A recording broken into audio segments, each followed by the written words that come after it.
Yun, magandang hapon mga kaurag, mga idol, mga boss, mga lahat-lahat na. Ayun, nagatid tayo kay Commander at may pasok siya ngayong Sunday. Hindi nga kompleto ang family day mga kaurag kasi may pasok sa trabaho ang ating mahal na kaurag. Ayun, paano tayo? Pupunta tayo ng Cruzayon mga kaurag. At may appointment tayo sa eyeglass natin sa salamin. Nagpa-ano tayo appointment para ito libreng araw hanggang Lunes eh. Yung may iba tayo mga kaurag.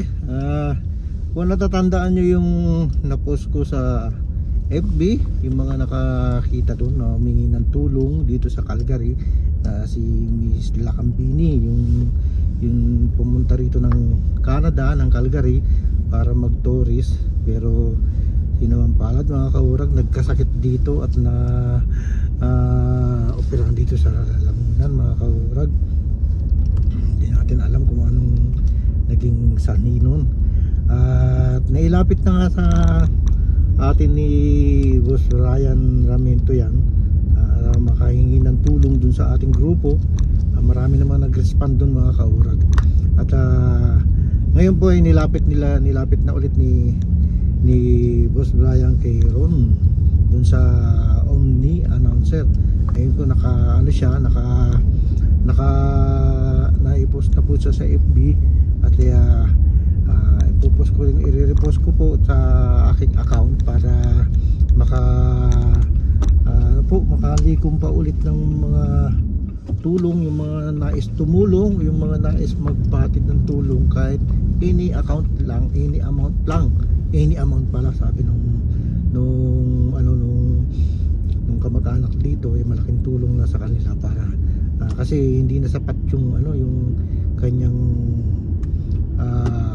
COVID ang insurance niya, hindi na sapat mga kaurag, malaki na yung bill sa ospital, kaya humingi sila ng tulong doon at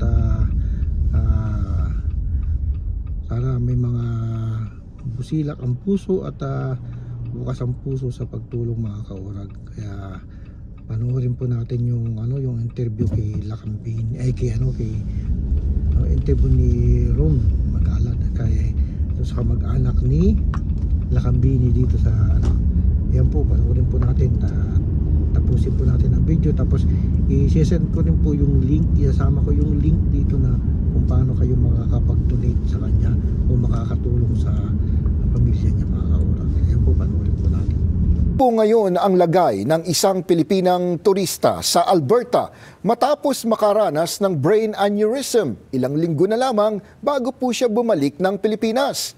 Bagamat may travel insurance, hindi po ito ngayon sumasapat sa lumalaking bayarin sa ospital. Narito ang report.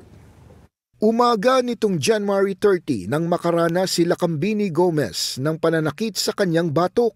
Maya-maya pa ay napahiga si Lacambini at mistulang nawalan na ng malay. Pangatlong beses ko po siyang ginising, hindi po siya nagre-response. Tapos yung pang-apat po, sinampal ko na siya kasi para magising, wala pa rin. Hinaplos ko po yung likod niya, wala pa rin po siyang response. Agad na silang tumawag sa 911 at dinala ang Pinay sa Foothills Medical Center sa Calgary. Paliwanag ng mga doktor sa pamilya, dumanas ng worst case brain aneurysm si Lacambini at kinailangan agad operahan. Ang sakit-sakit po talaga. As in, super sakit po. Lalo na po yung nakikita mo siyang naka-ventilator. Tapos yung gusto niya parang mag-reach out sa'yo. Gusto niyang magsalitan.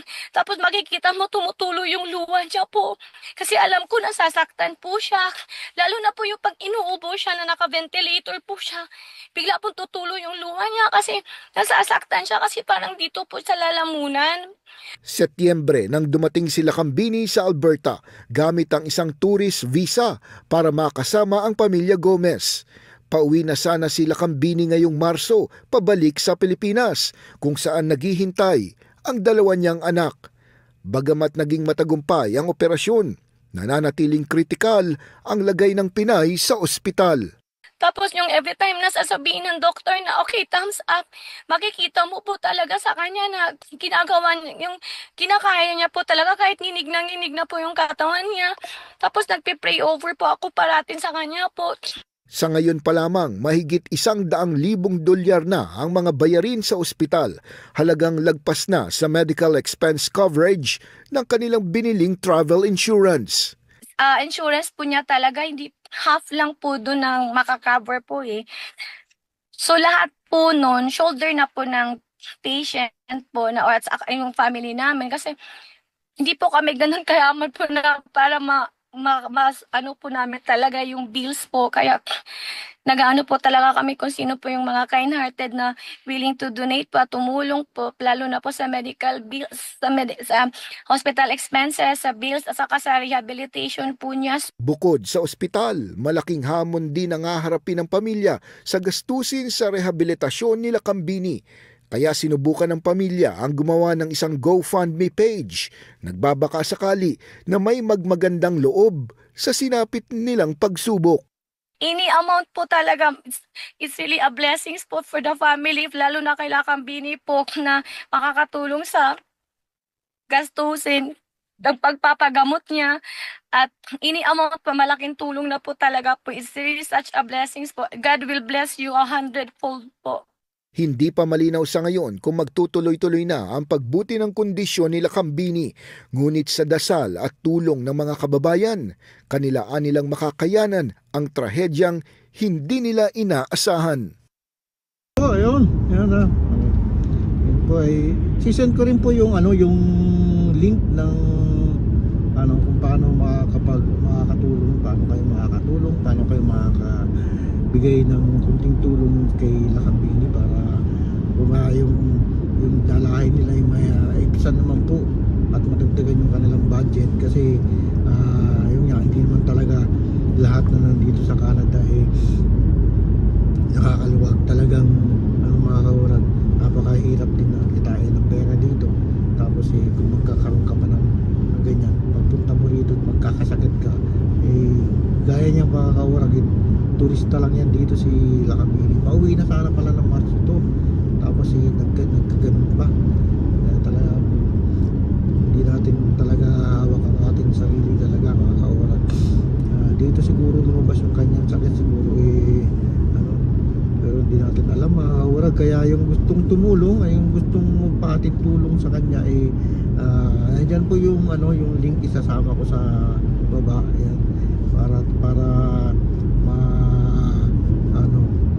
makatulong naman at isasama ko sa video dito. At maraming salamat kay Boss Brian. Maraming ito sa kanyang walang sawang pagtulong at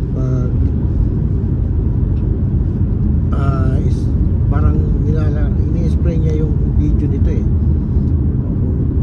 nilalapit niya kung saan para hindi lang iilan yung mga nakakatulong, hindi lang taga Calgary, pati yung mga nasa ibang lugar ng Canada, mga kaurag na Pilipino na pwedeng tumulong. Tulungan po natin itong kapwa Pinoy natin na